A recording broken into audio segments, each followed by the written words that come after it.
보니까 제 강의를 깜빡하고 있었는데요. 저는 오늘 링크를 만드는, 연결을 만드는 큐레이터로서 큐레이터에 대해서 말씀을 드리도록 하겠습니다.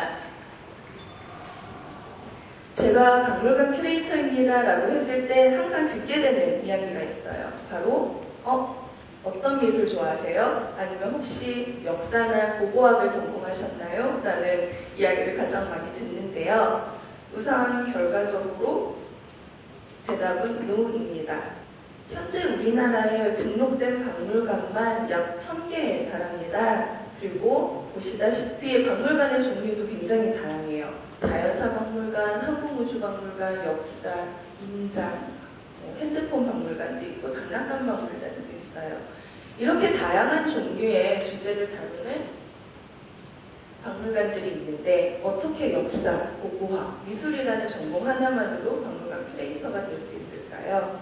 그렇기 때문에 박물관 큐레이터는 특정한 전공이 아니라 이 각 분야의 자료들을 어떻게 수집하고 연구하고 전시하고 전달을 하느냐에 따라서 그 큐레이터의 자질이나 능력이나 분야, 범위가 달라지게 되는 거예요. 제가 한 예로 복식 전시 사진을 2개를 보여드릴게요. 두 전시를 보셨을 때 어떤 전시가 더 낫다고 생각하시나요? 아니면 두 전시를 봤을 때 각 큐레이터의 성향이 느껴지시나요? 많은 분들이 생각하시기를 큐레이터는 박물관에 전시를 기획하는 사람, 그리고 그 전시를 기획한다는 것은 이런 유물들을 예쁘게 잘 진열을 하는 사람이라고 생각을 하는데요. 이 전시 두 사진을 보시면 지금 이 왼쪽에 있는 사진이 사실은 백화점 진열장입니다. 그리고 오른쪽에 있는 사진이 바로 박물관에 전시된 의복 전시예요. 제가 말씀드리고자 싶었던 거는 이처럼 큐레이터는 어떤 물건을 잘 보여주는, 진열하는 역할이 아니라요. 이 옷을 전시를 하기 위해서 이 옷이 어떤 의미가 있고 어떤 가치가 있는지에 대한 맥락을 만드는 역할이 바로 큐레이터의 역할입니다. 앞서 보신 백화점 진열장 같은 경우는요, 한순간에 이 옷에 대한 모든 정보를 전달을 하는 게 목적이었고요. 박물관에서 이 옷을 전시한 이유는 이 옷이 여기까지 오기 위해서 거쳤던 수많은 순간들과 역사와 인물과 사건들에 대한 전시, 맥락을 잡는 것이 바로 큐레이터인 거예요. 그래서 큐레이터는 박물관의 컨텐츠가 아닌 박물관의 컨텍스트를 만들어가는 역할입니다.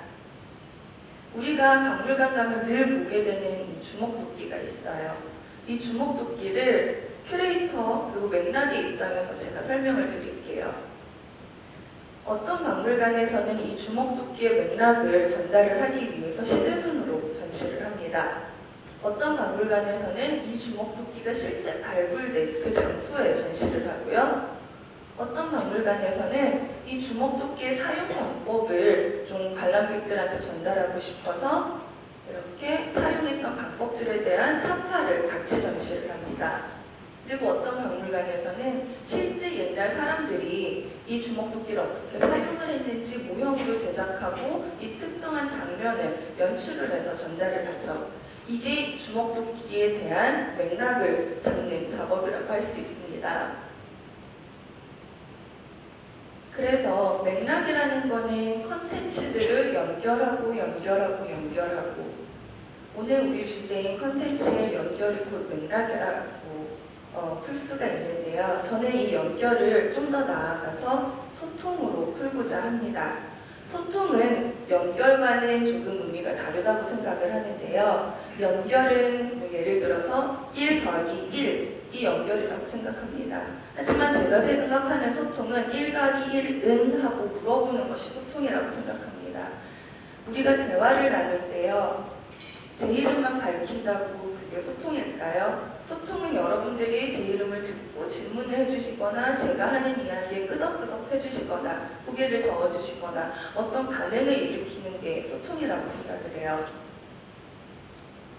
그래서 큐레이터의 역할 또한 나와 당신, 과거와 현재, 그리고 개인, 세상, 유물, 사람과 그리고 내 자신을 연결시키고 소통시키는 역할이라고 생각을 합니다.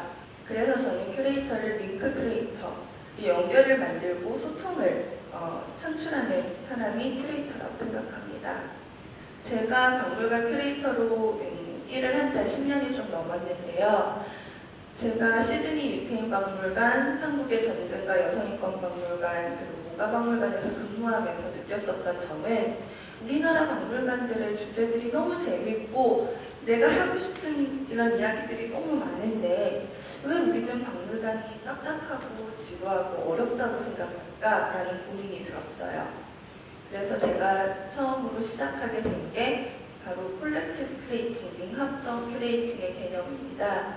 이게 뭐냐면 제가 파악했을 때 우리가 박물관이 딱딱하고 지루하다고 생각이 드는 이유는 너무 이야기들이 세분화되어 있고 분리가 되어 있어요. 예를 들어서 우리나라에서 해외 박물관도 마찬가지지만 박물관에서 전시가 하나가 나오기 위해서는 자료 연구하시는 분 따로, 수집하시는 분 따로, 그리고 이걸 전시하시는 분 따로, 그리고 그 전시에 대한 교육 프로그램을 만드는 분 따로 이렇게 다 따로따로 하다 보니까 각 분야의 전문가분들이 계셔도 이게 하나의 맥락으로 잡히기에는 설득력이 좀 떨어진다는 생각이 들었어요.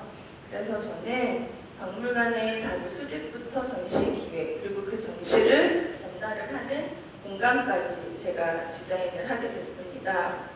그래서 여기는 김중옥 박물관이라고 올해 말에 안양에서 이제 개관을 하게 될 박물관인데요. 건축가의 박물관이라고 했을 때 우리가 예상하는 전시들이 있잖아요. 이 건축가의 생애, 작업, 유명한 작품들. 저는 그런 건축을 결과물로 해석하지 않고 건축가의 과정이라는 맥락을 잡아서 전시 공간을 구성을 했습니다. 그래서 김중옥 선생님의 다양한 작업 노트들도 수집을 하고 그분들이 메모에 적었었던 내용들을 바탕으로 전시를 기획을 했고요. 여기도 이제 올해 말에 개관 예정인 안양역사관입니다. 안양역사관 같은 경우는 안양사 절터가 발굴됐었던 그 공간에서 그 절터의 모습을 따라서 그 공간과 역사를 접할 수 있도록 구성을 했고요. 여기는 이제 이번 달에 개관을 하는데 기산 박홍봉 선생님 전시관이라고 해서 이분이 우리나라의 국악 관현악단을 처음 만드신 분이에요. 옛날에는 가야금 따로, 장구 따로 이렇게 계속 연주를 했었는데 이렇게 오케스트라 관현악단으로 만들어가지고 처음으로 연주를 시작하신 분은 이분이 처음이라고 합니다. 그래서 저는 이 전시관에서 고민이 들었었던 게 악기를 그냥 전시를 한다고 이분의 삶과 이분이 하셨던 업적을 전달할 수 있을까라는 고민이 들었었고 제가 선택한 방법은 우리나라 악기들이 참 재밌더라고요. 다른 나라의 악기들은 보통 의자에 앉아서 바이올린을 키거나 첼로를 연주를 하는데 우리나라 악기들은 직접 무릎에 올리거나 어깨에 걸치거나 하는 그런 전통 악기들이 많더라고요. 그래서 저는 아예 진열 방법 자체를 그 악기를 연주하는 자세로 앉아야지만 그 악기의 모든 모습을 볼 수 있게끔 공간을 구성을 했습니다. 그래서 제가 이제 소통하기 위한 큐레이터로서 했던 일들이고요. 다시 처음 슬라이드로 돌아갈게요. 우리 박물관 종류가 이렇게 많아요. 주제들을 다시 한번 보시면요. 예를 들어서 커피 박물관이 있는데 커피 우리 하루에 한 잔씩 1년에 적어도 한 번씩은 마시잖아요. 인장 박물관 우리가 쓰는 도장이에요. 한글 우리가 매일 쓰는 한글이고요. 건축 우리가 지금 여기 앉아있고 서 있는 공간도 건축입니다. 박물관의 공통점은요. 사람에 대한 것이에요. 그냥 저보다 조금 먼저 살았던 사람들의 물건이 들어있고 그리고 현재 내가 쓰고 있는 물건들도 박물관에 현재 들어가서 전시가 되어 있고요. 따라서 박물관 자체는 우리의 인생입니다. 그리고 그 인생을 살아가는 우리, 그리고 이 인생을 끊임없이 소통하고 전시하고 남들한테 보여줘야 해야 하는 우리 자신은 바로 우리 인생의 박물관이라는 큐레이터라고 할 수 있습니다.